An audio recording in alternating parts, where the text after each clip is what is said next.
ಶ್ರೀಗುರುಭ್ಯೋ ನಮಃ ಹರಿ ಓಂ.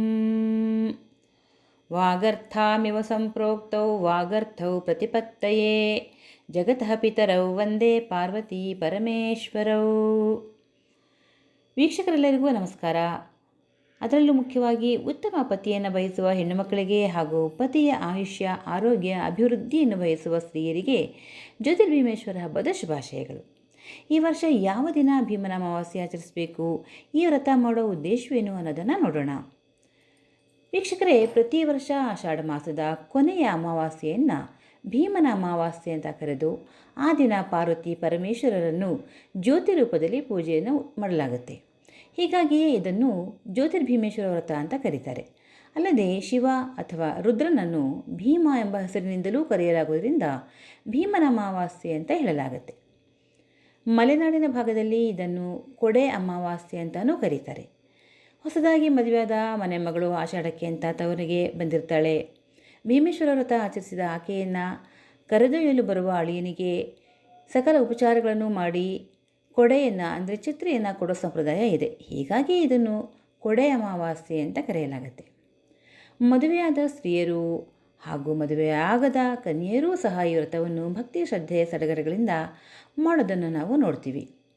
ಮದುವೆಯಾಗದ ಕನ್ಯೆಯರು ತಮಗೆ ಭೀಮನಂಥ ಪರಾಕ್ರಮಶಾಲಿಯಾದ ಹಾಗೂ ಅವನಂತೆ ಪತ್ನಿಯನ್ನು ಪ್ರೀತಿಸುವ, ರಕ್ಷಿಸುವ, ಪತಿಯನ್ನು ನೀಡುವ ಅಂತ ಸಂಕಲ್ಪವನ್ನು ಮಾಡಿ ವ್ರತವನ್ನು ಆಚರಿಸಬೇಕು. ವಿವಾಹಿತ ಸ್ತ್ರೀಯರು ತಮ್ಮ ಪತಿಯ ಆಯುಷ್ಯ ಹೆಚ್ಚಲಿ, ಉತ್ತರೋತ್ತರ ಅಭಿವೃದ್ಧಿಯಾಗಲಿ, ತನ್ನ ಸೌಮಾಂಗಲ್ಯ ಭಾಗ್ಯ ಸ್ಥಿರವಾಗಿರಲಿ ಅನ್ನೋ ಪ್ರಾರ್ಥನೆಯೊಂದಿಗೆ ಈ ವ್ರತವನ್ನು ಆಚರಿಸಬೇಕು.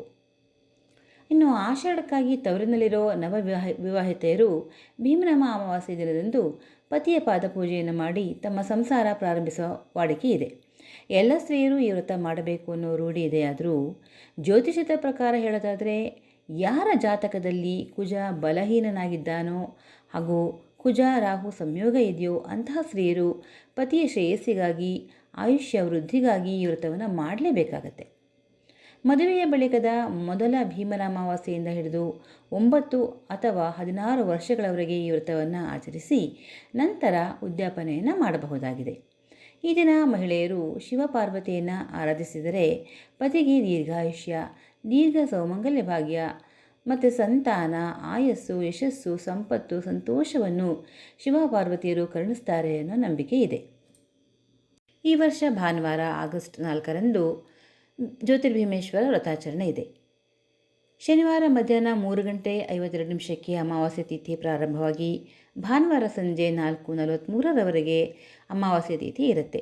ಹೀಗಾಗಿ ಭಾನುವಾರವೇ ಅಮಾವಾಸ್ಯೆಯನ್ನು ಸಂಜೆ 4:43 ಒಳಗೆ ಆಚರಿಸಬೇಕು.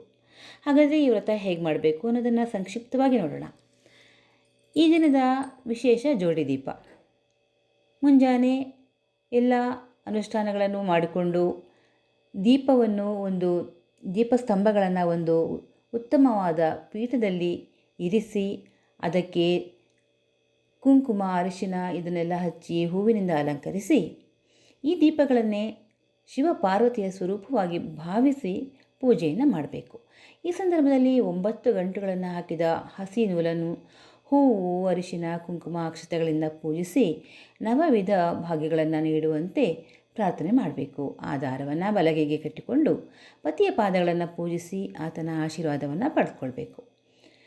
ಈ ವ್ರತ ಕಲಿಯುಗದಲ್ಲಿ ಹೇಗೆ ಬಳಕೆಗೆ ಬಂತು, ಮೊದಲು ಆಚರಿಸಿದ್ದು ಯಾರು ಎಂಬುದನ್ನು ಮುಂದಿನ ವಿಡಿಯೋದಲ್ಲಿ ನೋಡೋಣ.